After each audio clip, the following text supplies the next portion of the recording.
Flane and Chapman stood motionless, held to the outside hull plating of the derelict spaceship by the magnetized boots of their viro suits. The surface of the hull curved away from them on all sides, like a surreal hilltop in the night sky, illuminated by naught but the cold starlight.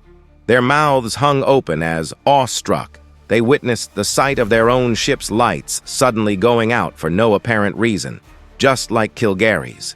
The ship's recorded distress beacon playing in a continuous loop over their comm links weren't helping their morale any either. They were now, for all intents and purposes, screwed, and not at all in a way that could be misconstrued as pleasant. "Well," said Vic, truly flabbergasted. "Fuck. Shit," Captain Flane cursed, just as the Mercury began to list and drift ever so slightly, wishing he had something to punch. He had nothing to throw either, except the blaster in his holster and the portascan in his belt pouch, and he needed those. "Well, what the hell do we do now, Stu?" Vic asked, the question, which was perhaps rhetorical, laced with sarcasm. What were they to do indeed? Flane pondered the question. The hull below them was crawling inside with zombs, undead corpses that had reanimated and had somehow managed to disable power on the Kilgary and killed 4 of their team.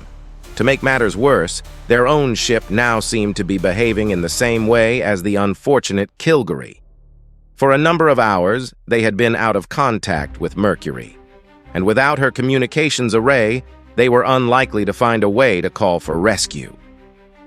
"Well," said Flane, mentally crossing smoke signals of his list while trying hard not to sound like he was panicking, which he realized he was right on the very verge of doing. "We can't stay here." "Thank you, Captain Obvious," Vic huffed sarcastically. "I doubt I would have figured that out by myself." "And," Stu Flane continued, ignoring his friend and executive officer's venting, "going back into the Kilgary's probably not a good idea." "Nope," Vic agreed, not entirely sarcastic, but the grin on his face was more out of stress and frustration than good humor. "We already tried that. Best option I can think of, then, is to get back into the Mercury." "You mean," said Vic, thinking that concept through, very hurriedly, "retake the ship?" "Yes," said Flane firmly.